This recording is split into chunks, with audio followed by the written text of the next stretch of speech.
Bismillahirrahmanirrahim. Alhamdulillahirabbil alamin. Wassalatu wassalamu ala asyrafil mursalin nabiyina Muhammadin wa ala alihi wa ashabihi wa man tabi'ahum bi ihsanin ila yaumiddin wa ba'd. Ayyuhal ikhwah wal akhawat, hafizakumullah. Pemirsa Markaz Inayah yang dirahmati oleh Allah Subhanahu wa taala. Pada kesempatan yang mubarakah ini kita akan mentadabburi satu ayat di dalam Al-Qur'an. Sebagaimana tema dari pertemuan kita, la tahsabuhu syarran lakum bal huwa khairul lakum.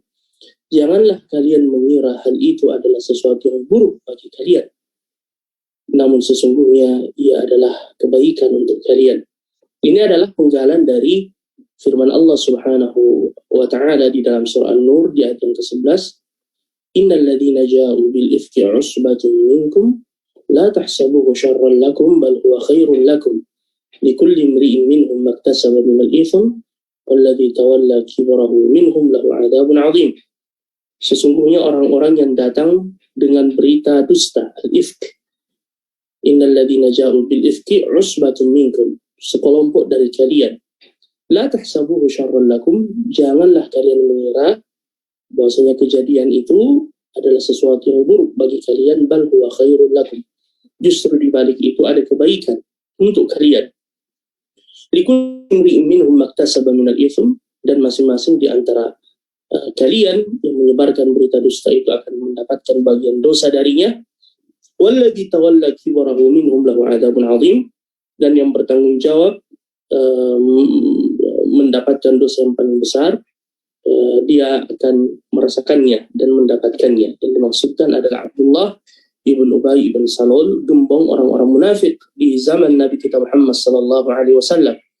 Sedikit ayat ikhwah kita menjelaskan bahwasanya ayat ini diturunkan oleh Allah Subhanahu wa taala ya untuk sebagai bentuk pembelaan ya kepada Ummuna Aisyah radhiyallahu anha, ibunda kita Aisyah radhiyallahu anha, ketika beliau dituduh untuk melakukan perbuatan keji dengan salah seorang sahabat yang bernama Sufyan ibn Mu'attil radhiyallahu anhu dalam peristiwa haditsatu al-ifk, yaitu tuduhan yang keji yang dilancarkan oleh orang-orang munafik pada Rasul kita Muhammad sallallahu alaihi wasallam lewat keluarga beliau yang tercinta, dan tidak tanggung-tanggung yang dituduh adalah istri beliau yang tercinta Aisyah radhiyallahu anha yang sangat dicintai oleh Rasul kita Muhammad sallallahu alaihi wasallam. Ya, bahkan Jibril pernah berkata kepada Rasulullah, atau bahkan sebelum Rasulullah menikahi Aisyah, beliau mendapatkan mimpi, dan mimpi para nabi adalah hak, wahyu dari Allah, yang mana Jibril datang dan mengatakan bahwasanya Aisyah dan Muhammad adalah istrimu di dunia dan di akhirat. Ummuna Aisyah, ibunda kita. Ya, oleh karenanya sepakat para ulama, barang siapa yang mencela Aisyah radhiyallahu anha, hukumnya kafir, karena ia mengingkari apa yang disebutkan oleh Allah Subhanahu wa taala di dalam Al-Qur'an akan kesucian beliau, sebagaimana dalam surah An-Nur ini di ayat yang ke-11 dan ayat-ayat setelahnya. Yaitu ketika beliau dituduh melakukan perbuatan selingkuh dengan sahabat yang mulia Sufyan ibn Mu'attil, dan kisahnya masyhur, ma'ruf dalam sirah dan sejarah, bisa kita baca, yaitu pada saat Nabi kembali dari sebuah safar dan perjalanan, dan Aisyah tertinggal di tengah jalan, tertinggal rombongan, yang mana pada saat itu Rasulullah dan para sahabat tidak sadar bahwasanya Aisyah belum naik ke atas tandunya, dan beliau telah melanjutkan perjalanan, dan tinggallah Aisyah radhiyallahu anha sendiri di tempat sebelumnya di mana mereka beristirahat. Dan tiba-tiba datanglah rombongan dari sahabat Sufyan ibn Mu'attil yang menawarkan tunggangan kepada Aisyah radhiyallahu anha, dan beliau sedikit pun tidak berbicara kepada beliau, karena beliau menghormati dan menghargai Aisyah radhiyallahu anha, ya istri Rasulullah sallallahu alaihi wasallam. Akan tetapi begitulah orang-orang munafik, sifat orang-orang munafik di zaman Nabi sallallahu alaihi wasallam, menanti-nanti dan menunggu-nunggu kapan ada kesempatan untuk menyerang Islam, ya terutama pribadi Rasul kita Muhammad sallallahu alaihi wasallam. Ya, dan ini salah satu di antara yang dilakukan oleh orang-orang munafik sejak dulu sampai sekarang, ya, di antara cara mereka memerangi Islam adalah merusak sum'ah, wibawa serta nama baik para ulama, para asatidzah, ya, sehingga menurunkan wibawa dari agama yang selama ini mereka ajarkan, kebaikan yang mereka sebarkan. Dan ini yang mereka lakukan. Dan Allah telah menyebutkan di dalam surah At-Taubah, alladzina yatarabbasuna bikum in kana lakum fathun min Allahi, mereka mengatakan alam nakum ma'akum wa in kana lil kafirina nasibun qalu alam nastahrid 'alaikum wa namna'kum minal mu'minin. Jadi orang munafik itu mudzabzabin, nampak mereka memperlihatkan keislaman tetapi mereka menyembunyikan kekufuran. Kapan ada kesempatan untuk menyerang Islam maka mereka melakukannya. Ya, akhirnya ayuhat ikhwah, tersebarlah di kota Madinah berita dusta tersebut yang menjadikan kota Madinah gempar. Kemudian para sahabat juga berselisih di kalangan mereka, tersebarlah berita dusta itu, bahkan ada yang termakan isu dusta tersebut dari kalangan para sahabat yang setelah turun ayat yang menjelaskan tentang bara'ah dari Aisyah kepada Aisyah radhiyallahu anha, mereka dihukum oleh Nabi SAW dengan cambukan sebagaimana hukum di dalam Islam yang menuduh orang baik-baik melakukan perbuatan zina. Ala kullin ayuhal ikhwah, Aisyah radhiyallahu anha sangat menderita beberapa hari lamanya, ya, beberapa hari lamanya lebih dari 1 bulan tidak turun wahyu dari Allah Subhanahu wa taala kepada nabi kita untuk mengabarkan apa yang terjadi yang sebenarnya, ya. Juga pukulan berat bagi Rasul kita Muhammad sallallahu alaihi wasallam, bagi Abu Bakar As-Siddiq, orang tua dari Aisyah radhiyallahu anha.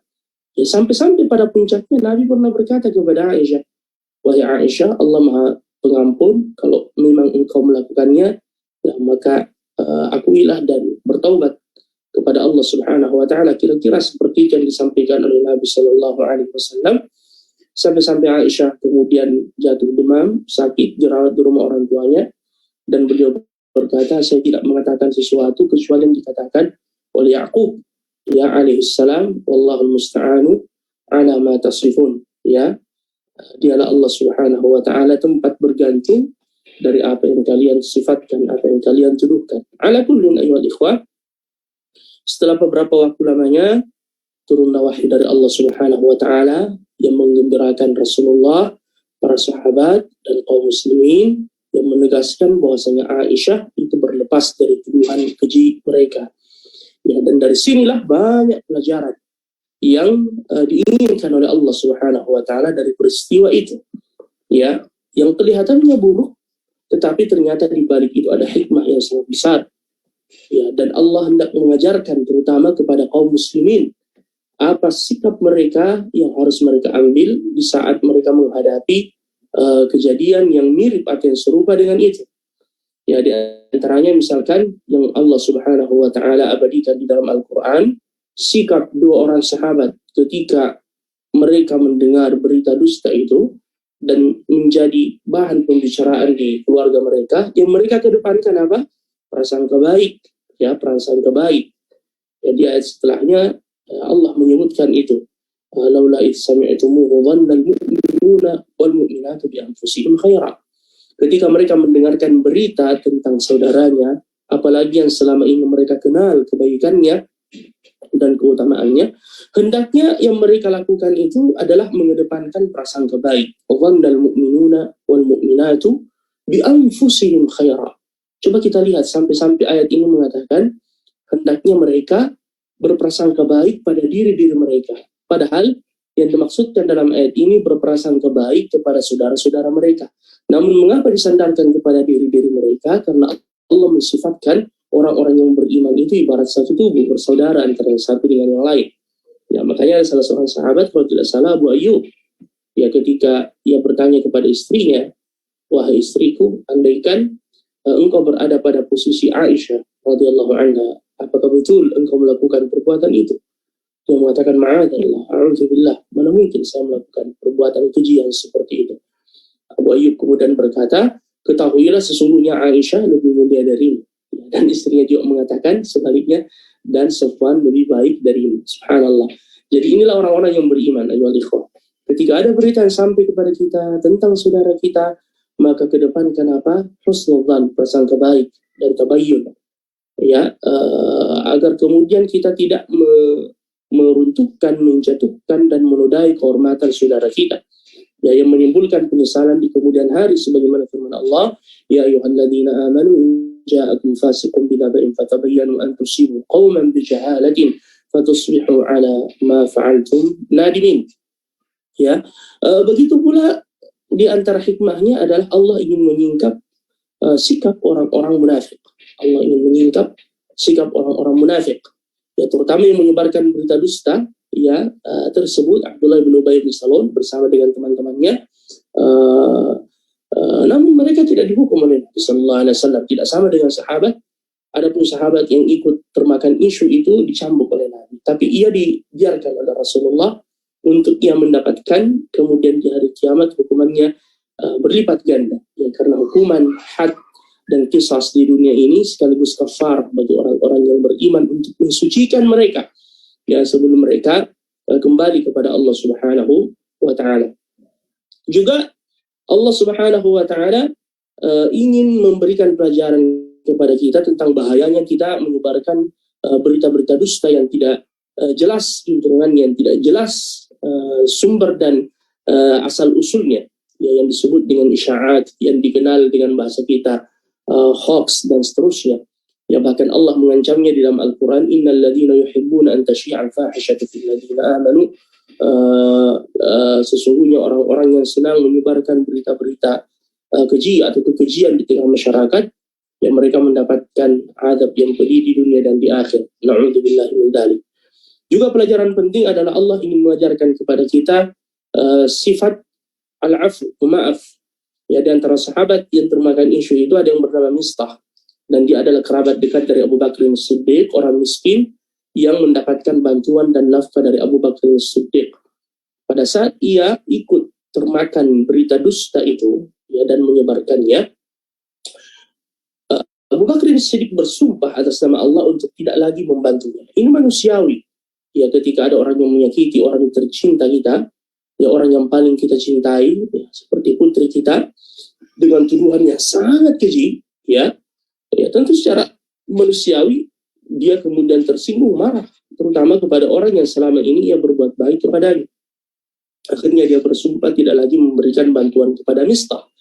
Ya, namun turunlah teguran dari Allah, ya, wala ya'tadilul fadli minkum was-sa'ati ayyu'tu ulil qurba wal masakin wal muhajirin fi sabilillah wal ya'fu wal yasfahu ala tuhibbuna yaghfirallahu lakum. Janganlah orang-orang yang diberikan keluasan dan kecukupan oleh Allah itu bersumpah untuk tidak memberikan bantuan nafkah kepada kerabatnya orang miskin dan orang muhajirin. Ya, dan tiga sifat ini dimiliki oleh Mistah. Wal ya'fu, hendaknya mereka memaafkan, ya, dan melupakan segalanya. Apakah kalian tidak mau dosa-dosa kalian diampunkan oleh Allah Subhanahu wa Ta'ala? Jadi pelajaran yang penting di sini, barang siapa yang memaafkan saudaranya, maka dosanya akan dimaafkan dan diampunkan oleh Allah Azza wa Jalla.